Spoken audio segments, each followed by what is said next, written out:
Bismillahirrahmanirrahim. Assalamualaikum warahmatullahi wabarakatuh. Innal hamdalillah nahmaduhu wa nasta'inuhu wa nastaghfiruh wa na'udzu billahi min syururi anfusina wa sayyiati a'malina. May yahdihillahu fala mudhillalah wa may yudlil fala hadiyalah.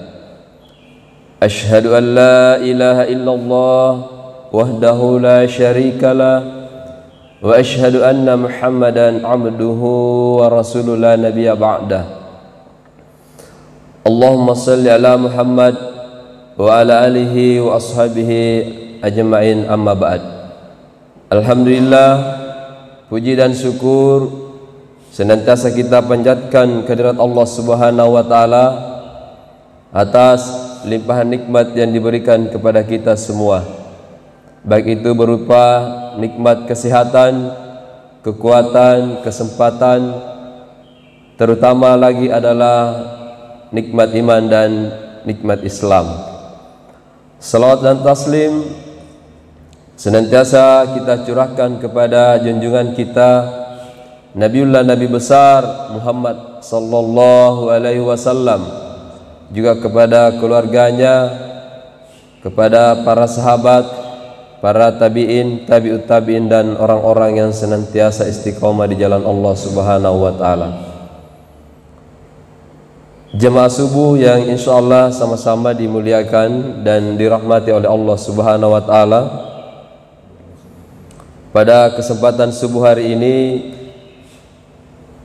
mungkin ceramah yang akan saya bawakan terkait dengan kuntum khairu ummah. Jadi Allah ini memberikan gelar kepada umat Islam sebagai umat yang terbaik. Kuntum khairu ummah, kalian adalah umat yang terbaik. Tentunya umat yang terbaik adalah umat yang is the best. Kalau yang disebut dengan terbaik itu berarti dari segala sisi, baik itu dari aspek spiritual, aspek kehidupan sosial, aspek kehidupan ekonomi, politik, pemerintahan, dan seluruhnya. Karena Islam ini adalah rahmatan lil alamin. Islam ini kaffah, mengurus segala aspek kehidupan, baik yang berkaitan dengan ibadah ritual kepada Allah Subhanahu wa taala maupun terkait dengan aktivitas muamalah. Ya, jadi kalau berbicara tentang aturan ibadah, maka di dalam Islam itulah yang paling lengkap dan runut aturan ibadahnya. Maka tidak heran kalau misalnya orang yang di Indonesia sholat atau orang yang di Indonesia ini puasa, maka puasanya orang Indonesia itu akan sama puasanya dengan orang Malaysia, akan sama puasanya orang di Arab Saudi, akan sama puasanya dengan di negeri-negeri kaum muslimin yang lain. Kalau kita puasa ya tidak makan dan tidak minum. Kalau di Indonesia seperti itu, maka di Malaysia juga seperti itu. Di Malaysia tidak hanya, biasanya kan ada puasa yang tidak makan daging saja tetapi nasi dicampur terus. Ada juga begitu. Jadi puasa-puasa tertentu saja. Nah, di dalam Islam ini seragam, ibadahnya seragam dan jelas aturannya. Termasuk ibadah pelaksanaan sholat misalnya, maka sama. Di negeri manapun kalau sholat subuh ya 2 rakaat, maghrib 3 rakaat, isya juga 4 rakaat, duhur, azhar 4 rakaat.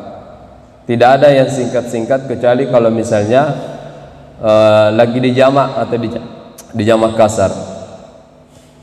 Ini menunjukkan bahwa ajaran Islam itu bukan ajaran yang dibuat-buat oleh manusia, tapi ada rujukannya dan ada patokannya. Itu dari aspek ibadah ritual.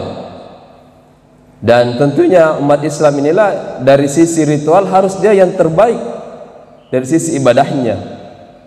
Sebagaimana Allah Subhanahu wa taala memberikan kita predikat sebagai umat yang terbaik. Ya, kalau kita dikasih predikat umat yang terbaik, tentunya ini harus dipertahankan, atau setidaknya kita ingin masuk dalam kategori itu. Hadirin jamaah subuh yang sama-sama dimuliakan dan dirahmati oleh Allah Subhanahu wa taala. Kemudian dari aspek sosial misalnya, ya mungkin dulu di zaman Rasul kehidupan sosial masyarakatnya itu sangat bagus, persaudaraan mereka sangat terasa, mereka unggul di tengah-tengah kehidupan sosial masyarakat di antara komunitas Yahudi dan suku Aus dan suku Khazraj. Orang Islam di sana itu berada dalam posisi yang mulia, ya mulia di dunia dan mulia juga di akhirat. Padahal mereka menganutnya agama Islam. Sedangkan dengan kondisi yang sama kita sekarang, kita juga berislam, tapi sepertinya kehidupan sosial kita ini sangat jauh berbeda dengan kehidupan yang terjadi di masa Rasulullah Sallallahu Alaihi Wasallam. Padahal ajarannya sama, agamanya sama, namun apa yang terjadi, kenapa bisa berbeda kondisi sosial kita? Ya, mungkin kalau kita sekarang ini kehidupan sosial kita selalu terancam, ya, ancaman kriminalitas, ancaman lain-lain, ya, selalu ada tindakan-tindakan apa, kita hidup seolah-olah tidak aman dan nyaman di tengah-tengah masyarakat kita. Antara kaum muslimin sepertinya tidak satu perasaan dan satu aturan. Ya, kalau di masa Rasul dulu itu betul-betul satu perasaan. Sampai-sampai orang Madinah dan orang Mekah yang hijrah itu, orang yang dari Mekah dengan Madinah sebenarnya tidak ada hubungan kekeluargaan, tapi dipersaudarakan oleh Rasulullah Sallallahu Alaihi Wasallam. Kaum Muhajirin yang dari Mekah kemudian ke Madinah yang disebut dengan kaum Ansar, orang-orang Madinah, menerima dengan tangan terbuka orang-orang dari Mekah, orang-orang yang hijrah ini.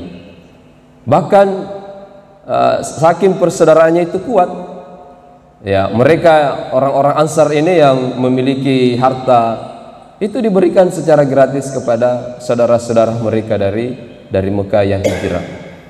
Bahkan yang punya istri banyak, mereka ceraikan istrinya, ya, lalu dinikahkan, dikasih menikah dengan orang-orang dari Mekah. Ini betul-betul persaudaraan yang sangat kuat. Kenapa kira-kira kaum muslimin? Kalau sekarang ini umat Islam sepertinya disenggol sedikit sudah emosinya naik, ya, temperamennya tinggi. Padahal kita seharusnya ini hidup dengan aturan yang sama, dengan agama yang sama, keyakinan yang sama. Kenapa kira-kira seperti itu? Kaum muslimin jamaah subuh yang insyaallah dirahmati dan dimuliakan oleh Allah Subhanahu wa taala, sistem sosial kita bermasalah. Kemudian dari aspek ekonomi misalnya, ya, ekonomi yang sekarang lagi tren di dunia ini adalah ekonomi kapitalis. Ya, jadi semuanya itu dihitung dengan keuntungan. Jadi pokoknya untung-untung. Mau kalian bisa beli, tidak bisa beli, saya tidak mau tahu. Ya, orang menggunakan teknik monopoli untuk mendapatkan keuntungan sebesar-besarnya. Ya, dulu ketika Corona lagi di awal-awal itu merajalela, tiba-tiba masker mahal setinggi-tingginya. Padahal pada saat itu masker seharusnya digunakan untuk menjaga kesehatan kita, ya, tapi karena otaknya otak kapitalis mengambil kesempatan dalam kesempitan, dinaikkan harganya setinggi-tingginya sampai tas 100.000, ya. Bayangkan yang biasa 2.500 dijual 10.000 satu, padahal orang lagi butuh. Ya, begitulah kapitalis memanfaatkan kesempatan-kesempatan yang ada. Dan secara ekonomi umat Islam memang ya kalau dihitung-hitung mungkin orang kalau jalan-jalan ya kalau yang berdiri di pinggir jalan, di pintu-pintu mal masuk ya mereka ini adalah orang-orang Islam, kaum muslimin. Kenapa kira-kira apa yang terjadi seperti itu? Padahal Allah Subhanahu wa taala ini menjadikan kita umat yang terbaik. Ini dari sisi sosialnya, dari sisi ekonominya. Belum dari sisi politiknya. Ya, umat Islam ya, Islam ini kan agama yang bukan hanya mengajarkan tentang ritual saja, tetapi dalam konteks politik juga Rasul itu memberikan contoh bagaimana kemudian bekerja sama dengan luar negeri, lobby-lobby dengan luar negeri. Rasul itu ketika ke Taif misalnya, itu semuanya dalam rangka untuk lobby-lobby ya kepada negara itu untuk bagaimana Islam bisa masuk ke sana. Tetapi kemudian malah mendapatkan sambutan yang kurang baik, bahkan penolakan yang sangat keras, sehingga Rasul dilempari ya. Ini bagaimana Islam itu kemudian bisa memasuki beberapa ranah kehidupan kita ya. Itulah Islam, agama yang paripurna dan sempurna ya. Tapi kenyataan hari ini kenapa bisa umat Islam tidak bisa lagi seperti khair ummah ya, karena kita jauh dari ajaran Islam. Kita hanya fokus kepada ibadah saja ya. Kalau puasa alhamdulillah tidak diragukan lagi, kita setiap bulan puasa, setiap bulan Ramadan pasti giroh ibadah kita itu meningkat ya, seolah-olah bahwa dalam 12 bulan itu memang satu bulan itu ditunggu-tunggu oleh kaum muslimin untuk mencuci hati, mencuci dosa-dosanya, mencuci pikirannya dan lain-lain sebagainya. Memang itu bulan yang ditunggu-tunggu. Padahal sebenarnya ya ini apresiasi karena kesadaran itu muncul, tetapi jangan dilupakan bulan-bulan yang lain. Ya, karena kita bukan hanya hidup di satu bulan, tapi kita hidup di 12 bulan. Bahkan sebenarnya ya satu bulan itu memberikan pelajaran kita untuk bagaimana beraktivitas kita dengan baik di bulan-bulan yang lain. Ya, kaum muslimin jamaah subuh yang insyaallah dimuliakan oleh Allah Subhanahu wa taala. Jadi problem yang terjadi itu disebabkan karena kita jauh dari ajaran Islam ini yang utuh. Ya, kita tidak mau menerapkan ekonomi Islam. Ya, ekonomi yang berkembang sekarang adalah ekonomi ribawi. Ya, tidak bisa dipungkiri bahwa bank-bank itu menggunakan praktek-praktek riba. Ya, sampai banyak orang yang keluar bekerja dari bank itu karena kesadaran keimanan mereka. Ya, namun terkait dengan bank ini masih banyak perbedaan pendapat juga. Ada yang mengatakan masih ada bank syariah, ada yang juga sama sekali tidak menerima aktivitas bank itu. Ya, saya kira ini tergantung kepada keimanan masing-masing dan bagaimana pemahamannya. Tapi saya kira harus kembali kepada ajaran inti Islam, yaitu kembali kepada Al-Quran dan hadis. Ya, jadi segala aktivitas kita itu harus disandarkan kepada hukum Islam. Hukum Islam itu kan ada 5. Ini yang jarang diperhatikan. Yang pertama itu adalah terkait dengan wajib. Jadi standar perbuatan kita itu harus disandarkan kepada ya 5 hukum Islam ini. Itu saja. Sebenarnya simple. Apakah perbuatan kita ini wajib, ataukah perbuatan kita ini haram, ataukah perbuatan kita itu sunnah, apakah perbuatan kita ini makruh, atau perbuatan kita ini mubah. Itu saja.